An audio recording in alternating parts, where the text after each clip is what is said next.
बिस्मिल्लाहिर्रहमानिर्रहीम, अस्सलाम वालेकुम। Live with doctor Shahid Masood के साथ मैं हूँ सुमेरा सलीम। नाज़रीन, इस्लामाबाद हाई कोर्ट ने साइफर केस में सजाओं से मुतल्लिक फैसला सुना दिया, जिसमें बानी पीटीआई और शाह महमूद कुरैशी साहब को की साइफर केस में अपीलें मंजूर करते हुए उनको साइफर केस में बरी कर दिया है।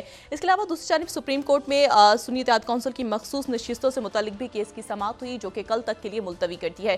इसके अलावा भी दीगर मौज़ूआत पर आज हम गुफ्तगू करेंगे। स्टूडियो में हमारे साथ मौजूद हैं डॉक्टर शाहिद मसूद। अस्सलाम वालेकुम डॉक्टर साहब। वालेकुम जी, आपको डॉक्टर साहब, आज जो है अदालती फैसले आए हैं, इन अदालती फैसलों का जो है पाकिस्तान की सियासत पर क्या असर पड़ने जा रहा है? और भी फैसले आएंगे जी, और उनका भी असर गहरा पड़ेगा। देखें, बात यह है कि हवाओं का रुख थोड़ा सा मुझे लगता है कि आज ज़रा तब्दील सा लग रहा है। बात यह है कि ये जो फैसला आया है, पहले तो ज़रा ये साइफर केस का फैसले के ऊपर बात करें। जी, ये जो फैसला है, इसमें जो इसकी पिछली समाअत थी इस फैसले की, जी, उसमें ये अदालत के रिमार्क्स थे कि इस फैसले की पूरी बुनियाद ये थी कि इसके नतीजे में हमारे जो दुनिया के साथ ताल्लुकात ख़राब हो गए और दुश्मन ममालिक को इस फैसले ये जो साइफर था इसके सामने आने से फ़ायदा हुआ। अब मुझे ज़रा ये जो मौजूदा अरेंजमेंट है जी, और बड़े हमारे इसमें ज़ाहिर है ज़बरदस्त सियासतदान है इसमें, वो बताएं कि कौन से मुल्क के साथ हमारे ताल्लुकात बेहतर हुए। मतलब मैं सारी सियासत और उससे हट के एक आम अदना पाकिस्तानी के तौर पे पूछ रहा हूँ, कौन से मुल्क के साथ हमारे ताल्लुकात बेहतर हो गए और किस दुश्मन मुल्क ने इससे फ़ायदा उठाया। और भाई ये था ना कि देखिए ना, ये पहले तासुर ये बना कि अच्छा, वैसे इस फैसले की सबसे ज़्यादा मुबारकबाद तो डोनाल्ड लू साहब को देनी चाहिए वो इस तनाज़े से निकले। लेकिन आप ये बताएं ना मुझे कि देखें, एक तासुर ये था कि इस अरेंजमेंट के आने से और जो खान साहब की हुकूमत के ख़ात्मे से एक आलमी तन्हाई का ख़ात्मा होगा। और ये जो अरेंजमेंट होगा, ये जिन मुल्कों के साथ कशीदगी पैदा हो गई और कुछ मुल्कों के साथ हो गई थी, इसमें कोई दो आरा नहीं है कि कुछ ममालिक के साथ जो है वो कशीदगी पैदा हो गई थी, वो ताल्लुकात बेहतर हो जाएंगे। अच्छा, अब वो ताल्लुकात बेहतर जो हैं वो इस अंदाज में तो हो गए कि सबसे सलाम दुआ भी हो गई, उन सब की ज़बानें भी हमने थोड़ी थोड़ी सीखना शुरू कर दी, लेकिन उससे कोई ऐसा कुछ नहीं हुआ कि जिसके नतीजे में ये कहा जाए कि जी कोई रियासत पाकिस्तान को फ़ायदा पहुंचा हो या कोई मतलब IMF की तरफ से। देखें ना, अगर फ़र्ज़ करें भाई बाइडन जो हैं, प्रेसिडेंट बाइडन, एक बड़ा तनाज़ा चला और काफ़ी अरसे चलता रहा, और वो ये था कि प्रेसिडेंट बाइडन के साथ जनाब कॉल नहीं हो रही, और ये इसको बड़ा सीरियस यहाँ लिया गया कि भाई प्राइम मिनिस्टर के साथ बात ही नहीं हो रही, क्यों नहीं हो रही, कैसे, क्या, एक वो हंगामा मचा रहा। तो अब पिछले 2 सालों में क्या सुबह शाम को कितनी कॉलें आती हैं? मतलब ये कॉल्स जो हैं, इसको ये इशू खड़ा कर दिया गया था ना, खड़ा हो गया था, खड़ा कर दिया गया था, क्या हुआ था पता नहीं। तो अब क्या रोज़ कॉलें आती हैं? भाई हमारे प्रेसिडेंट साहब जो हैं, उनकी क्या रोज़ बाइडन साहब से बात होती है, और हमारे फॉरेन मिनिस्टर साहब की रोज़ सेक्रेटरी ब्लिंकन से सुबह शाम बातें होती हैं, गप्पें लगती हैं, क्या होता है? IMF ने कोई मतलब वो जो देखें, रियासतों के ताल्लुकात होते हैं, शख्सियात के नहीं होते, रियासतों के होते हैं। शख्सियात उसको बना सकती हैं, बेहतर कर सकती हैं। तो बेहतरी तो हाँ, एक काम सिर्फ हुआ था जो कि यानी जिसका क्रेडिट तो फिर अमाद अजहर को भी जाता है और उससे पहले भी जाता है, और वो ये था कि पाकिस्तान जो हिना रब्बानी खर साहबा को बहुत जाता है, वो जो PDM-1 ये वो मुश्तरका था काम, और उसका काम जो है वो GHQ में भी एक प्रॉपर एक सेटअप बना हुआ था, जो ग्रिल से पाकिस्तान का इशू था कि, तो वो एक ऐसा काम था। उसके बाद जो सारी बातें हैं वो तो ऐसी हवाई थी ना चीज़ें सारी। अच्छा, अब उसमें यह है कि अरब और ममालिक के साथ भी पॉलिसी जो है वो रियासती पॉलिसी चल रही है, ठीक है। गाज़ा के ऊपर अगर कोई स्टैंड लिया हुआ है किसी ने, तो वो तो जमात इस्लामी और जमीयत उलमा इस्लाम, और अगर पीटीआई मुजाहरे करती शायद वो भी लेते हैं, लेकिन ये कि कोई बाकी तो ऐसा कोई नहीं, किसी सियासी जमात का कोई खुल के स्टांस नहीं है। दरमियाना आगे पीछे, बाहर प्रॉपर्टियाँ शॉपर्टियाँ वो भी तो देखने हैं ना मामला। तो वो मसला ये है, वो सबको ही देखने हैं वैसे उसमें, पीटीआई की शख्सियत भी है माशाल्लाह, तो वो भी खुल के नहीं बात करते उस पर, ठीक है, वो उसमें कोई मजाक नहीं। तो ऐसे कौन से ताल्लुकात बेहतर हो गए और किस दुश्मन मुल्क ने फ़ायदा उठा लिया साइफर से? तो ये तो केस, हाँ, इसमें जो नुक्ता था वो ये था अहम कि क्या सीक्रेट डॉक्यूमेंट पब्लिक में आया, ये एक बड़ा जुर्म था कि क्या secret document, official document, secret document आया लोगों के सामने या नहीं आया। क्योंकि ये जो हमारे सफारतकार हों, किसी भी मुल्क के हों, सफारतकार हों या सदूर हों, ये कोई खान साहब स्पेसिफिक बात नहीं है, या ये कि जो भी मिलिट्री से ताल्लुक़ रखती शख्सियात हों या जो भी सेंसिटिव, उनके सामने ये सुबह शाम ये सेंसिटिव मालूमात आती हैं और गुजर जाती हैं। इवन एफआईए के, पुलिस के पास एफआईए, तो वो इसको डिस्कस करना पब्लिक, वो एक बात थी। लेकिन वो फिर उसमें आज़म खान आ गए कहीं, वो फिर आज़म खान साहब का क्या बना, फिर वो, तो ये कोई बात जो है ना, ये कहीं दरमियान में मतलब कुछ ऊपर नीचे हो गया सारा, था नहीं था, उसने उसको दिया, किससे ताल्लुकात ख़राब हुए, किससे अच्छे हो गए, क्या वो रियासतों के ताल्लुकात वैसे ही हैं। हमारे अमेरिका के साथ जो ताल्लुकात हैं, तो वो तो 1947 के बाद से अब तक उतार चढ़ाव का शिकार रहे हैं मुख्तलिफ अदवार में। वो शख्सियात से मुख्तलिफ हुकूमतें आती हैं जाती हैं, कभी बहुत अच्छे हो जाते हैं, कभी उनमें एक थोड़ी सी सदमोरी आ जाए, लेकिन हमारे ताल्लुकात हैं मगरिब के साथ, ठीक है ना।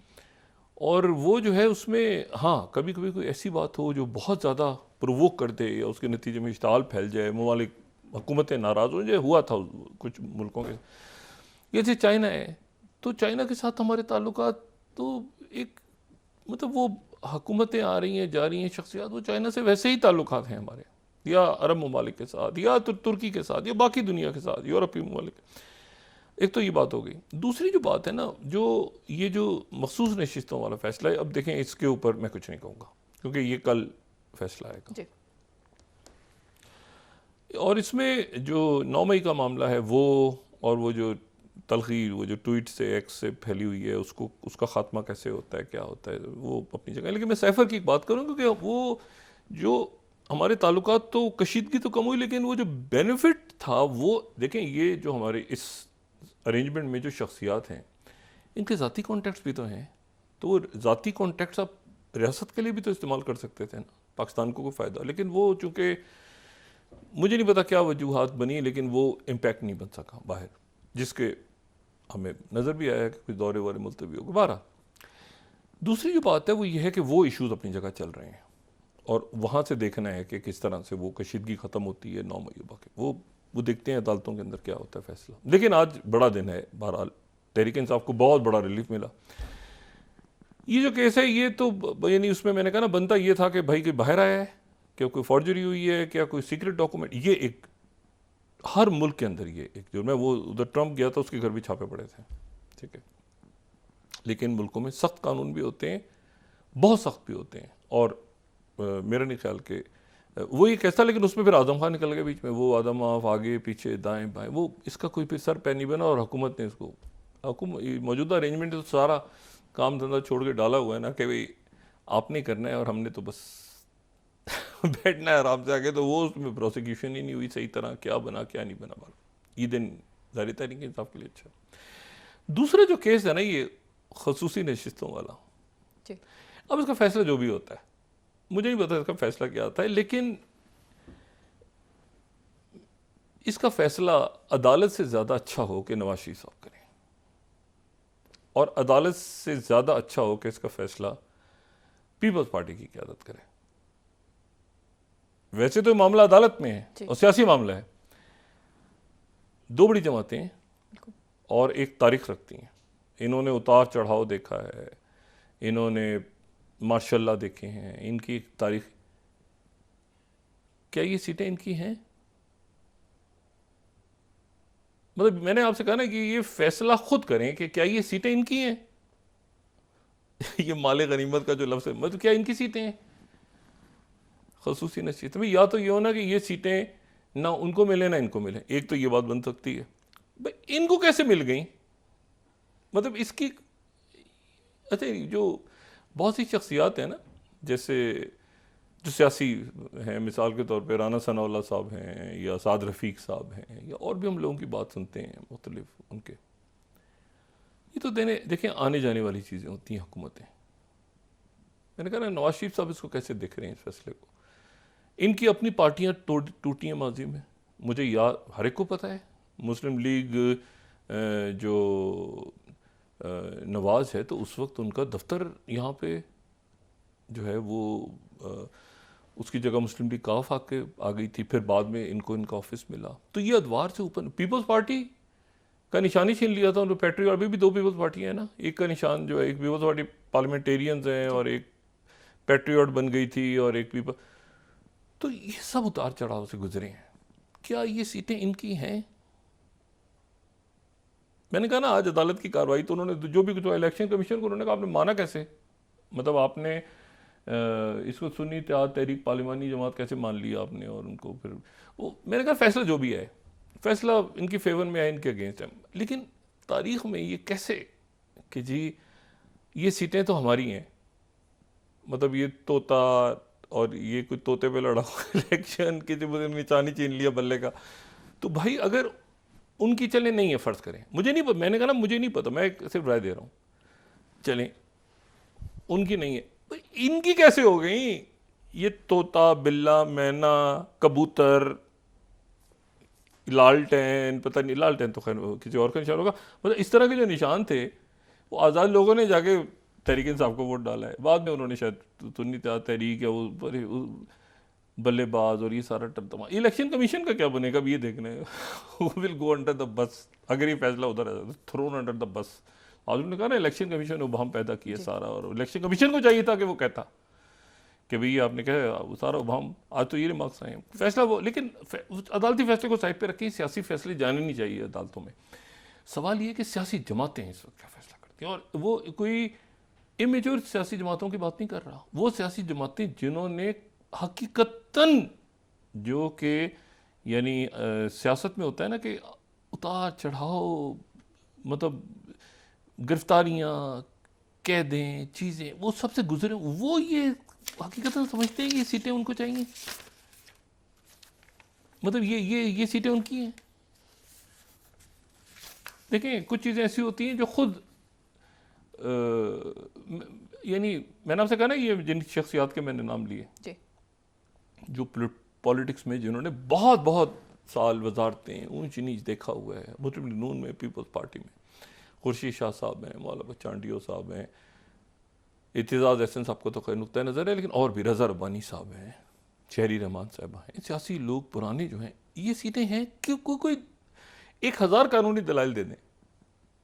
मैंने कहा 1000 कानूनी दलाइल दे दें, मुकदमा जीत दें, सब कुछ, क्या ये सीटें इनकी हैं खसूसी से? इन किसी भी देखें, ये तो अरेंजमेंट है ना, हर दो चीज़ों पे खड़ा होता है। बाकी मैं पता नहीं कोई शायद बात समझा पाऊँ या नहीं। एक होती है अखलाकी हैसियत, एक कानूनी हैसियत। अखलाकी को तो रख देना साइड पे, वो तो मुल्क में एग्जिस्ट ही नहीं करती अखलाकी हैसियत कोई किसी किस्म की। कानूनी हैसियत भी डामाडोल है ना, 45-47 ऊपर से ये है रौला। तो भाई किसी जगह तो जो है ना, उधर भी पता है सबको 45-47 वो क्या है उसमें घपले में। तो जब आप एक मजबूत आते हैं ना जीत के और सेटअप और बैकअप के साथ, अब वो बयानिया नहीं बना, वक्त कम था, कैसे था, क्या वो मुस्लिम लीग नून और पीपल्स पार्टी का इशू। पीपल्स पार्टी ने तो खैर सिंध में तो उनकी मेरे ख्याल से सीटें कोई ऐसा इशू नहीं हुआ, लेकिन कराची में कुछ डिस्प्यूटेड हैं, कुछ मुतनाज़, जो आज मैं उनकी फैसल सिद्दीकी साहब की बात सुन रहा था दोबारा। तो बात ये सारी कि अब ये इन जमातों को फैसला करना है खुद कि भाई आपने तारीख़ में ये जो डामाडोल सा एक अरेंजमेंट है, इसमें क्या ये खसूसी नशिस्तें बनती थी कि हमें दी जाएं, और नहीं बनती थी। क्योंकि मैंने आपसे कहा ना कि अब देखें नईमुर रहमान साहब रिज़ाइन कर गए थे। नईमुर रहमान साहब रिजाइन कर गए थे, हाफिज नईमुर रहमान। उन्होंने कहा मेरी सीट नहीं है भाई जी। मतलब आप देखें ना, आप या तो उस वक्त एक 4 दिन 8 दिन 2 साल 1 साल 6 महीने 8 महीने कितनी दफ़ा वजारतें मिली, या ये कि आप अखलाकी तौर पे एक फ़ैसला करें। तो ये जो है ना, मेरा ख्याल ये है कि अदालतों में ये केसेस जाने ही नहीं चाहिए। तो साइफर वाला शायद अदालत का बनता था क्योंकि उसमें रियासती इश्यूज थे। ये सीटों वाला तो प्योर सियासी है, और इसमें इलेक्शन कमीशन ने जो कमाल ढाया है, मतलब है कि बल्ला भी ना हो, बल्लेबाज भी ना हो, पता नहीं खिलाड़ी वो तमाशाई भी ना हो, ये भी ना हो, वो भी ना हो, तो देखते हैं बारह कि क्या फ़ैसला आता है। लेकिन इसका एक अखलाकी पहलू है। मैंने आपसे कहा ना कि वो, और मतलब है कि अब बजट भी आ रहा है, अब बाकी मामलात भी आ रहे हैं, इनको ये जो अरेंजमेंट है इसमें बड़े तजर्बाकार लोग भी हैं, इनको मुकम्मल तौर पे आगे आके जो है ना वो यानी आप समझें कि इनको बहुत फाल होना पड़ेगा तहरीक इंसाफ से उनका बयानिया लेने के लिए। बहुत ज़्यादा फाल होना पड़ेगा। ये खुद इस जमात के लोग भी बात का इकरार करते हैं। तो लेकिन ये है कि इस वक्त जो है वो ये तो चले उनके लोग कैदों में हैं और वो सारे मुकदमात भी 9 मई के जो भी अदालतें रिलीव देंगी, लेकिन ये खुसूसी सीटों पे तो ये सियासी फैसला है ना, खुद करेंगे, बनती हैं सीटें। मतलब इतना अरसा सियासत की है, इलेक्शन लड़े हैं, ये बनता है। कभी ऐसे अगर हुआ है तो ठीक है ले लें, लेकिन ये है कि वो बात नहीं बनती वाले ये सीटें जो है ना, या तो किसी की भी नहीं है, या उन पीटीआई की हैं, या किसी की नहीं है। देखें ना इधर कैसे आ गई, ये कैसे आ गई कि जी वो चूंकि उधर नहीं थी तो हम क्लेम करते हैं तो हमारी हो गई सीटें, तो उधर लोग भी आ गए खुशी खुशी, उनको लॉट भी हो गई, ये कैसे हुआ। तो ये है कि ये देखते हैं। बहरहाल हम अदालत के फैसले के मुंतज़िर हैं। मैं तो सिर्फ कह रहा हूँ कि सियासी फैसले को अदालत में जाने नहीं चाहिए, ये सियासी फैसलों को अदालत में जाना नहीं चाहिए, और हाई मॉरल ग्राउंड्स पे जो पॉलिटिकल पार्टी फैसला करे कि भाई नहीं ये हमारी बात नहीं बनती, तो वो आप यकीन करें अवाम की नज़रों में वो कि भाई ये पॉलिटिकल फैसला हुआ है। अब देखिए कई लोग मुस्लिम लीग नून के और पीपल्स पार्टी के जो इस वक्त एक सियासी बयानी अपनाते हैं, मफादात को साइड पे रख के, आप देखें अवाम में कितनी पजीराई होती है उनकी, कैसी पजीराई होती है। देखें इसने बात की, इतनी ये बात कर दी, आप देखें नोट करें। तो ये कि पब्लिक है ना, अवाम है मुल्क में, तो एक हिजान ख़त्म होना चाहिए। शायद इसी में से शायद कोई मुज़ाकरात का रास्ता भी निकला है कि ज़रा चीज़ें बेहतरी का कोई रास्ता निकले, कोई पॉलिटिकल। मेरा ख्याल है कि एक फ़ैसला ऐसा है जिसके ऊपर कल देखते हैं कि क्या होता है, और उसके बाद मेरा ख्याल है फिर हमें थोड़ा सा दर्जा हरारत कम करके, और देखिए ये टैक्स वैक्स तो भी आनी है ना, 1400 अरब रुपए और आगे पीछे सारा, लेकिन महंगाई थोड़ी सी अभी भी नहीं, पता नहीं क्या वो पिछले 5-7 दिन में मैंने चेक किया है, थोड़ी सी महंगाई कम हुई है। मतलब तो बड़ी, मतलब एक जगह रुक गई है या कुछ चीज़ें कम हुई हैं। तो अपनी परफॉर्मेंस को जो है ना थोड़ा सा ये उसको इम्प्रूव करके मुज़ाकरात की तरफ जाएं। ये सीटें जो है ना, ये तो बिल्कुल मतलब है कि सियासी पॉलिटिकली आप फैसले करते हैं ना, कानून से हट के भी। तो ये कि वो निशान वो था, यूं था, सुन्नी इत्तेहाद तहरीक, यार क्या बस हो गया ना, ठीक है। तो इसको मतलब यहाँ से मुझे ऐसा लगता है कि आगे बढ़ने की तरफ जाना चाहिए। कल जो भी फैसला आता है अदालत का, अगर फ़र्ज़ करें इनकी फेवर में आ जाता है तो फेवर में आ जाएगा तो तलखी रहेगी, अगर उनके सीटें, मुझे नहीं पता क्या होता है। ये हम थोड़ा सा इसमें जो है ना पॉलिटिकल फैसले करें। हुकूमत, मैं नवाज शरीफ साहब इसलिए कहता हूँ कि हुकूमत उनकी है, और वो फैसला करें इस बात का कि भाई ये कैसे बनता है असूली तौर पे। क्या ये मेरी पार्टी के साथ नहीं हुआ था जो काफ बन गई थी, और मतलब है कि उन्होंने तो उतार चढ़ाव दे, क्या ऐसा नहीं हुआ पीपल्स पार्टी के लोग कहें कि भाई हमारी एक पैट्रियट बनी थी उस वक्त और हमारा भी निशान ले लिया गया था।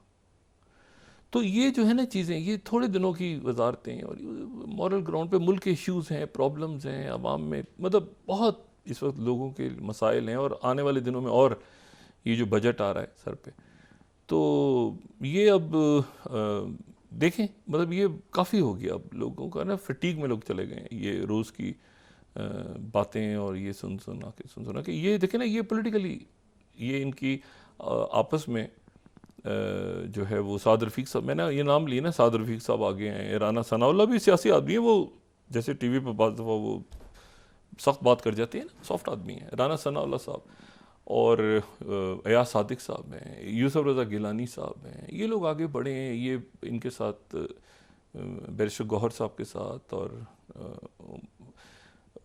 गौहर अयूब साहब के तो साहबजादे उमर अयूब साहब इनके साथ रहे हैं बहुत अरसे। बैठे हैं आपस में पॉलिटिकली हल करें बजाय इसके कि हिजान बपाए पूरे मुल्क में। अच्छा, अब ये फैसलों के दिन हैं और फैसले जो हैं वो पूरी दुनिया में तेज़ी से हो रहे हैं और जो कुछ दुनिया में होगा उसका बराह रास्त असर पाकिस्तान पे होगा।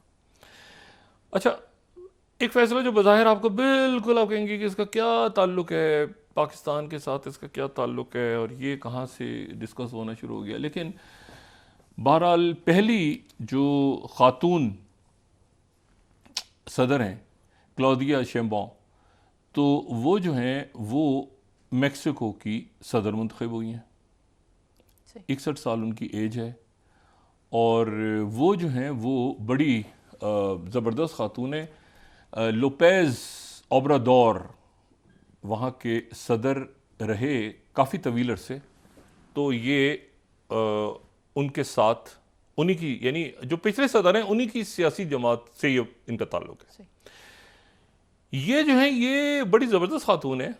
ये जो है इनको जो क्लाइमेट पे 2007 में जिस टीम को नोबेल प्राइज़ मिला था, उस टीम का ये क्लाइमेट चेंजेस के ऊपर जो तहकीक कर रही थी उसका ये हिस्सा थी और इन्होंने बर्कले से जो है वो डॉक्टरेट की हुई है। बहुत तालीम याफ्ता हैं। 2000 में सन 2000 में ये सियासत में आ गई थी, तालीम के साथ भी वाबस्ता रही, तहकीक के साथ भी वाबस्ता रही, साइंटिस्ट हैं, बड़ी ज़बरदस्त फिज़िक्स के ऊपर इनकी बड़ी रिसर्च है। और फिर ये मेक्सिको सिटी की मेयर भी रही और ये जो है इनकी फैमिली लिथुआनिया से थी और लिथुआनिया से वो हिजरत करके 1920 की दिहाई में मेक्सिको आ गई थी और यहूदी family, Jewish, secular Jewish. Importance इसकी क्या है? इम्पोर्टेंस इस इलेक्शन की पाकिस्तान के तनाजुर में, एक तो मेक्सिको वैसे ज़बरदस्त मुल्क दुनिया का, तो उसमें वहाँ क्राइम रेट सबसे ज़्यादा है वैसे, और वहाँ पे ख़ास तौर पे ख़वातीन का कत्ल बहुत ज़्यादा वहाँ पे होता है और जराइम काफ़ी हैं मेक्सिको में। तो एक वो चैलेंज है, एक चैलेंज वहाँ की वो भी है। दूसरा जो इशू है वो ये है कि मेक्सिको ये लैटिन अमेरिका में है ना, साउथ अमेरिका, तो मेक्सिको और चिली ने, ये लैटिन अमेरिका के मुल्क हैं, इन दोनों ने कहा था कि हम जा रहे हैं जनाब साउथ अफ्रीका के साथ इसराइल के ख़िलाफ़ जेनोसाइड।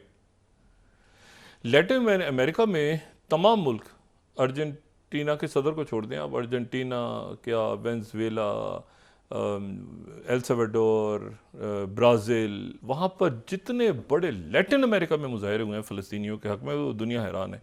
यहाँ पर कम कवर होता है लैटिन अमेरिका, लेकिन वहाँ पर साउथ अमेरिका या लैटिन अमेरिका में इतने मुजाहरे हुए हैं फ़लस्तीनियों के हक़ में, तो इन्होंने तो जाने का ऐलान कर दिया था। लेकिन अब इनको देखा जा रहा है गौर से कि इनकी क्या पॉलिसी होती है इसराइल के बारे में, क्योंकि ये जो है जूइश हैं, सेकुलर जूइश हैं, लेकिन ये उन्हीं की, यानी उनके साथ ही इन्होंने अपना सियासी कैरियर शुरू किया साबिक सदर के साथ। लेकिन ये मतलब कहती हैं कि उनकी सपोर्ट नहीं थी मुझे, लेकिन सपोर्ट है और बहुत स्वीप की है, बहुत ज़बरदस्त तरीके से स्वीप की है। दूसरी बात ये इसलिए इम्पोर्टेंट है मेक्सिको की कि इलेक्शन जो है ना, इसी साल मेक्सिको और अमेरिका दोनों का इलेक्शन हो रहा है और जो जनाब ट्रंप हैं, अच्छा बाइडन भी आज क्राइसिस में थोड़ा सा प्रॉब्लम है क्योंकि वो हंटर बाइडन केस, और उस पर बाद में बात करेंगे, वो भी शुरू हो गया उनके साहबजादे के ऊपर वो। लेकिन बहरहाल ज़ाहिर है प्रेसिडेंट बाइडन तो इलेक्शन लड़ेंगे और ट्रंप भी होंगे सामने। लेकिन मैं जो बात कह रहा हूँ कि वो ट्रंप जो है, ये मेक्सिको ये इलेक्शन की कैंपेन का हिस्सा बनेगा मेक्सिको। उसकी वजह ये कि ट्रंप जब आए थे 2016 में, तो ट्रंप ने अपनी इलेक्शन कैंपेन का जो मकासद बयान किए थे कि मैं ये करूँगा, तो उसमें यह था कि मेक्सिको की जो सरहद है उस पर एक बहुत बड़ी दीवारें, चीन की तरह की एक दीवार खड़ी करके वहाँ से इमिग्रेंट्स को रोकूंगा आके। 3.6 अरब डॉलर उन्होंने पेंटागन से कहा था कि आपके उन्होंने पैसे नहीं है, पैसे नहीं, पेंटागन से इधर लगाओ क्योंकि ये डिफेंस का मसला है। तो जो एक्सपर्ट थे डिफेंस सेक्रेटरी, उन्होंने कहा ठीक है जी हाजिर। तो वो दीवार, उसका छोटा सा एक टोटा सा रह गया, इतना सा हिस्सा बना, वो ट्रंप दोबारा जीत ही नहीं सके। उन्होंने कहते रहे कि मैं दीवार बनाऊंगा, दीवारें चीन बनाऊंगा मेक्सिको के साथ जो है ये, मतलब वो दीवार, अच्छा बाइडन जैसे ही उन्होंने दीवार रोक दी वो दीवार अजीब सी है, उसे बच्चे बच्चे खेलते हैं, परिंदे वरिंदे बैठते हैं, पता नहीं क्या होता है, वो एक अजीब सी दीवार अधूरी सी है। बाइडेन ने कहा रोको उसको, वो रुकी हुई दीवार। ट्रम्प कह रहे मैं दोबारा के बनो, तो ये मैक्सिको इलेक्शन कैंपेन का हिस्सा बनेगा। दूसरा जो है वो मामला, तो उधर इलेक्शन कल जो है ये पड़ोस से ऐलान होगा, और अगर प्राइम मिनिस्टर मोदी आते हैं दोबारा, जिसके कभी इम्कान आते हैं, तो सारे जो एग्जिट पोल्स वगैरह, तो ज़बरदस्त पार्टी इस वक्त जो है वो शुरू हो चुकी होगी, और जश्न, और वहाँ पे जो है ना इंडिया से खबरें आ रही होंगी, तो वो नताए सामने आ जाएंगे। तीसरा जो है वो इलेक्शन को ज़रा कंप्लीट कर लूँ कि फैसले के अहमदीनेजाद जो है, महमूद अहमदीनेजाद, एक तो अली लहरीजानी जो स्पीकर उनके 3 दफ़ा रहे हैं पार्लियामेंट के, उन्होंने पेपर जमा करवा दिए। दूसरे महमूद अहमदीनेजाद ने पेपर जमा करवा दिए हैं। अब महमूद अहमदीनेजाद जो हैं ये 2 दफ़ा ईरान के सदर रहे हैं, और जो रहबर हैं आयतुल्लाह खामेनेई उनके बड़े करीब भी रहे। लेकिन जो जब सैयद इब्राहिम रईसी, अल्लाह ताला उनकी मग़फ़िरत फरमाए, जब उन्होंने अपने पेपर जमा करवाने थे तो उस वक्त इनके पेपर रिजेक्ट हो गए थे। जो उनकी जो काउंसिल है जो फाइनल करती है, उन्होंने इनके पेपर कैंसिल कर दिए थे, और इनको इजाज़त नहीं दी थी कि रहबर का कहना ये कि आपका दोबारा आना मुनासिब नहीं है। अच्छा, अब उससे पहले इनके जो है ना थोड़े से रहबर के साथ इनके इख्तलाफात शुरू हो गए थे। 2000 मेरा ख्याल है 2015-16 से ही शुरू हो गए थे। इंटरनल इश्यूज़ में डिस्कस नहीं करना चाह रहा, लेकिन ये कि रहबर के साथ महमूद अहमदीनेजाद, हालांकि उनके साथ ये 2 दफ़ा सदर भी रहे, लेकिन जब दूसरी दफ़ा इनको सपोर्ट किया था रहबर ने, तो फिर मुजाहरे शुरू हो गए थे ईरान में। अच्छा, हैं बड़े, ये बड़े मतलब न्यूक्लियर प्रोग्राम, और एक समझें कि कंजर्वेटिव सख्त गिर इनका शुमार होता है, बड़े कुछ सेकुलर नहीं है ये, बड़े एक हार्ड लाइनर इनका स्टांस, बड़ा ईरान के ज़बरदस्त ये सदर हैं। लेकिन मैं आपको सिर्फ बता रहा हूँ कि देखना ये है कि इनके पेपर्स जो हैं ये एक्सेप्ट होते हैं। 11 तारीख को पेपर्स क्या अगर एक्सेप्ट होंगे तो ज़ाहिर है रहबर की उसमें ओके होगा। स्पीकर जो हैं मौजूदा पार्लियामेंट के, उन्होंने भी जमा करवाए हैं। तो क्या कोई और आता है, या महमूद अहमदीनेजाद आते हैं, या अच्छा महमूद अहमदीनेजाद ने फिर ये भी, इन्होंने थोड़ी सी नाराज़गी का इज़हार किया। इन्होंने नाराज़गी का इज़हार किया जिसकी वजह से मगरबी मीडिया में मकबूल हो गए। इन्होंने रशिया और यूक्रेन की जंग में यूक्रेन की हमायत में बयान देनी शुरू कर दिए। हालांकि ये प्यूटन के साथ बड़े करीब हैं। प्यूटन देखें ना, प्यूटन तो कब से बैठे हैं, तो ये भी उनके दौर में थे, लेकिन इन्होंने यूक्रेन की हमायत में बयान देनी शुरू कर दिया। मगरबी मीडिया ने चुक लिया इनको कि जनाब महमूद अहमदीनेजाद देखें आप यूक्रेन के हामी और ये वो सारे। अब ये वापस आ रहे हैं, तो जाहिर है कि जो ईरान की पॉलिसी तो बिल्कुल मुख्तलिफ है इससे। तो ये अपनी नाराज़गी का गालिबन इजहार कर रहे थे। तो अब ये देखना है कि ये पसंद आते हैं कि नहीं। और फिर उसके बाद सबसे अहम फैसला जहाँ से जियोपॉलिटिक्स जन्म ले रही है वो ये है कि गज़ा में क्या होगा और क्या वहाँ क्या डेवलपमेंट्स हैं। आप वक्फा लें तो फिर इसके बाद बात करते हैं। नाज़रीन वापस आते हैं एक छोटे से ब्रेक के बाद।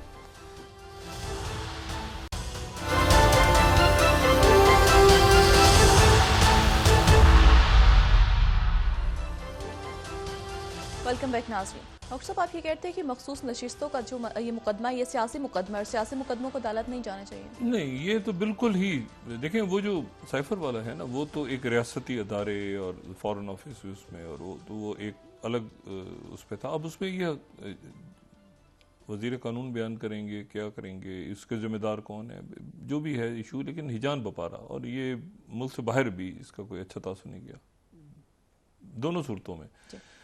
लेकिन दूसरा मसला तो खास सियासी मसला है, उसको तो ये हमारे सियासतदानों को ये बाहर बैठ के तय करना चाहिए था। ये मेरी ये ऐसे ही है कि कल को कोई पहुंच जाएगी जी हमें स्पीकर इजाज़त दे बात करने की, नहीं दे, मतलब ये इशू बाहर होने चाहिए डिस्कस। तो और मैंने आपसे कहा ना, खुद ये कुछ चीज़ें ऐसी हैं जो खुद जो पॉलिटिशियंस हैं ना, उनको देखना चाहिए कि यार ये कहाँ पर हम ये क्या बनती हैं कि नहीं बनती, ये ख़त्म हो गया, क्या ये हमारी बनती हैं या हमारी नहीं बनती। चले 47, 45 वो चैलेंज हो रहा है, वो उस पर जो भी फैसला होता है, तो ये तो एक अजीब सी बात है। मैंने कहा ना, फैसला अदालतें करेंगी, लेकिन एक मतलब देखते हैं कि क्या फैसला होता है सामने से। मतलब है कि हो सकता है अदालतें इनको कहें, कानूनी नुकात ऐसे हों कि इनके पास ही रहें, लेकिन एक सवाल बहरहाल खड़ा रहेगा ना कि कैसे ये मरहला है जहाँ पर आगे बढ़ना चाहिए और बढ़ के मुज़ाकरात और टेम्परेचर को कम करके और एक रास्ता दरमियान में से निकालना चाहिए। अब मैंने कहा ना, खुद ज़रूरी नहीं होता उसमें कि नवाज शरीफ साहब बात करेंगे जाएंगे और वो जाके बात करेंगे खान साहब से, इज़्ज़तदारी से, ऐसा नहीं होता। उसमें यह है कि बाकी शख्सियात हैं वो आगे आके बात करें, और दोनों तरफ मौजूद हैं। मुझे नहीं पता शाह महमूद कुरैशी साहब पे ऊपर कितने मुकदमात हैं कितने नहीं हैं, लेकिन जो बाकी शख्सियत बाहर भी मौजूद हैं उनसे बात करें। शिबली फराज साहब हैं, और बेश में नाम लूँ, मतलब एक इसको किसी तरह ये बहुत जो हिजान बपा है ना, इससे आगे निकलें, क्योंकि वही इश्यूज वही है। मईशत, ना इससे मईशत ठीक हो रही है इस पूरे सिनेरियो से, ना इससे सिक्योरिटी क्राइसिस आपका। अब देखें ये जो बड़े चेंजेस आ रहे हैं दुनिया में, देखें वापस आते हैं बड़े चेंजेस, और ये क्यों हर मुल्क इस वक्त एक्टिव, हाइपर एक्टिव है। रियासतों के लोग जो है ना हाइपर एक्टिव हैं, और उनकी शख्सियत पावरफुल है। मिसाल के तो अच्छा, जो INDIA वाले हैं, जो अपोजिशन है इंडिया में, वो अभी तक कह रही है कि ये पोल्स गलत हैं। अब ये मुझे नहीं पता कि वो क्यों कह रहे हैं, उनके पास क्या बात है, लेकिन वो कह रहे हैं। लेकिन बहरहाल जो ज़्यादा मजमूई तासुर तमाम दुनिया में वही है कि प्राइम मिनिस्टर मोदी वापस आ रहे हैं। तो बात यह है कि अब एक इस पूरे सिनेरियो में आप ये देखें कि अच्छा, वो ज़ेलेंस्की जो हैं, जो शंग्रीला डायलॉग पहुंच गए थे, उन्होंने जाके चाइना के ऊपर इल्ज़ाम लगाया था कि चाइना जो है वो रोक रहा है, वो हमारी समिट को नाकाम करना चाह रहा है। चाइना ने उसके ऊपर बड़ा कूल रिस्पॉन्स दिया है, क्योंकि चाइना भी यूक्रेन के साथ, चाइना ने कहा भाई हमारे तो ट्रेडिंग पार्टनर्स हैं यूक्रेन, चाइना ने कोई रिएक्ट नहीं किया। ज़ेलेंस्की की ज़ात का इशू है ना, मुल्क को उन्होंने नहीं निशाना बनाया।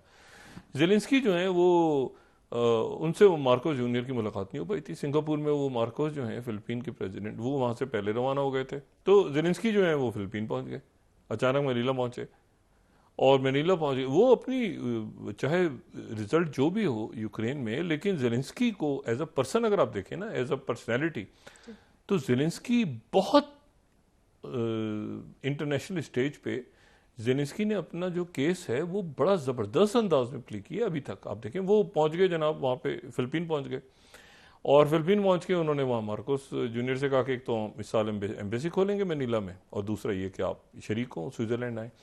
तो ये नताइज जो भी हों, इससे कहते हैं ना, वो अभी जाहिर है कि रशिया तो आगे बढ़ रहा है, लेकिन ज़ेलेंस्की एज अ पर्सन, मतलब ज़ेलेंस्की एज अ पर्सन ये इमर्ज हुआ है एज अ, यानी एक क्राइसिस में होता है ना कि लड़ रहा है, एंड जो भी हो, जैसे भी हो, हार जाए यूक्रेन, जीत जाए, जो भी हो, लेकिन वो आपको एक्टिव बहुत ज़्यादा यूक्रेन नज़र आते हैं प्रेसिडेंट ज़ेलेंस्की। एनीवे, अब इसमें जो है वहाँ जनाब क्या हुआ है, वहाँ ये हुआ है कि नेतन्याहू के पास कोई रास्ता नहीं रहा।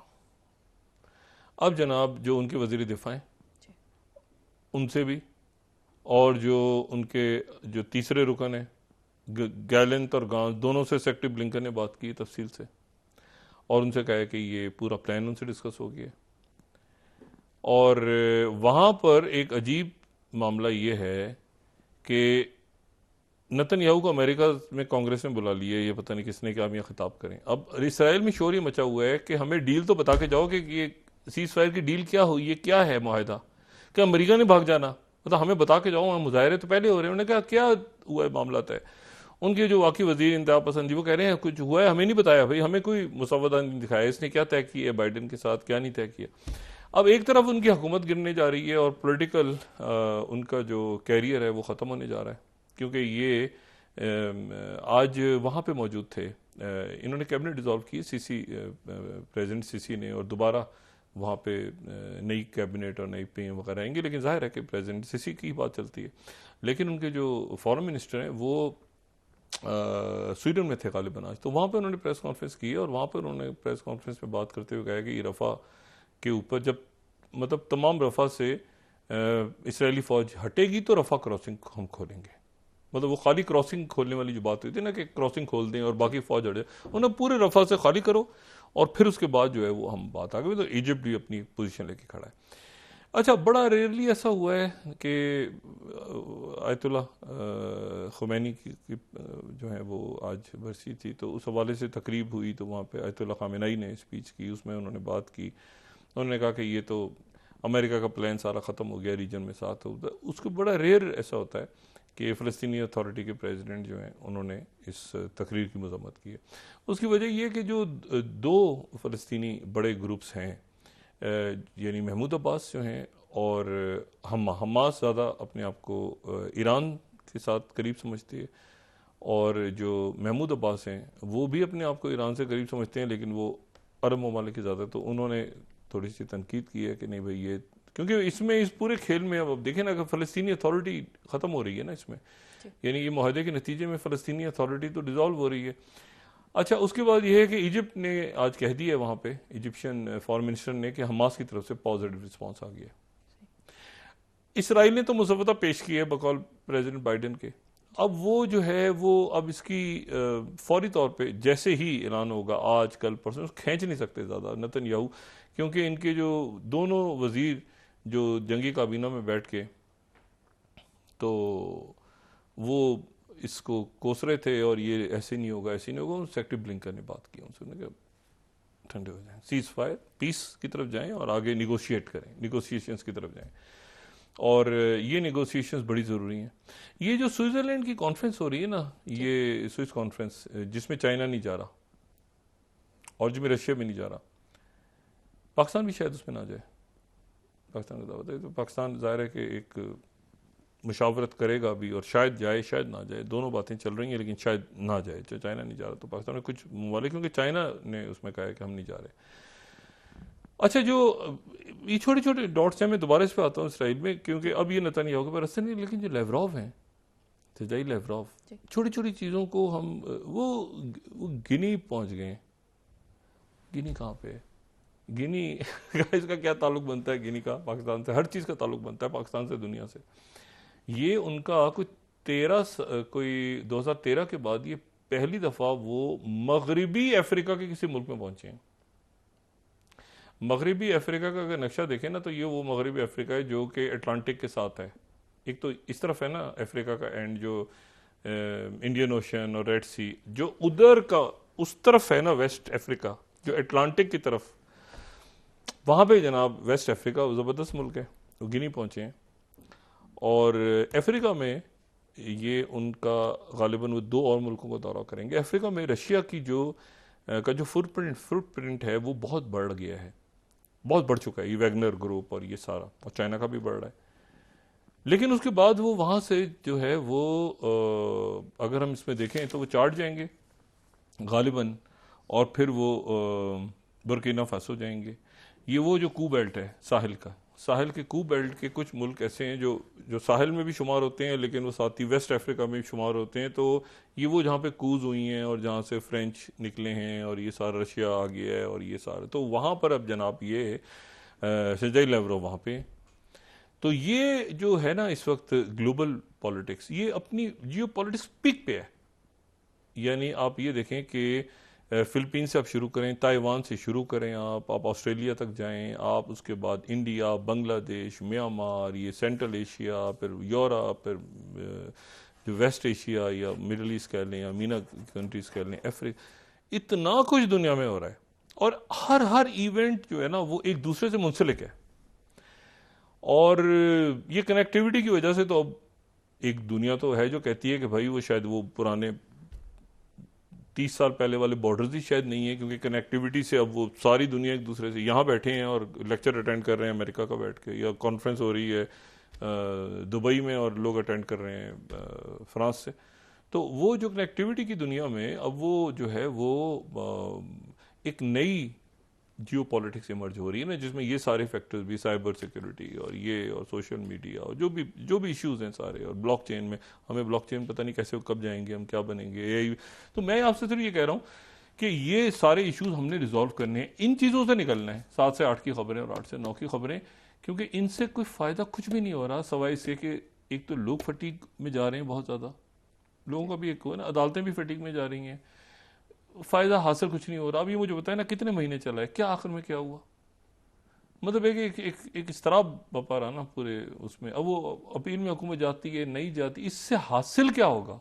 मतलब इसमें कोई इसमें से कुछ निकलना है, अगर हमारे कोई ताल्लुकात किसी मुल्क से बेहतर हो जाते हैं, किसी ख़राब हो जाते हैं, कोई 9 मई के मामला उनको देखा जाए, पॉलिटिकल फोर्सेज आगे हैं, बहुत ज़्यादा इस्टेब्लिशमेंट के ऊपर भी बोझ ना डालें, ना अदालतों पर डालें, और आपस में डायलॉग करें और मुल्क को आगे लेके चलें।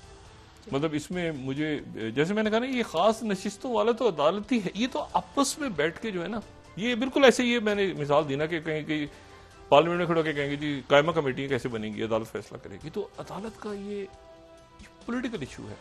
साइफर 9 मई वो चले अदालतों में, ये कहाँ से अदालत का केस बन गया था? ये तो इनको खुद तय करना चाहिए था। और देखते हैं अदालतों में, तो अदालतें जो भी फैसला करेंगी वो जाहिर है कि उसी तरह से इम्प्लीमेंट होगा। जी बहुत शुक्रिया डॉक्टर साहब। नाज़रीन, के साथ ही आज का प्रोग्राम अपने अख्ताम को पहुंचा। मुझे सुमेरा सलीम को इजाज़त दीजिए। अल्लाह ने के बाद डॉक्टर साहब अपने दोस्तों रिश्तेदारों को दुआ के लोगों का सब ख्याल रखिएगा। अल्लाह हाफिज़।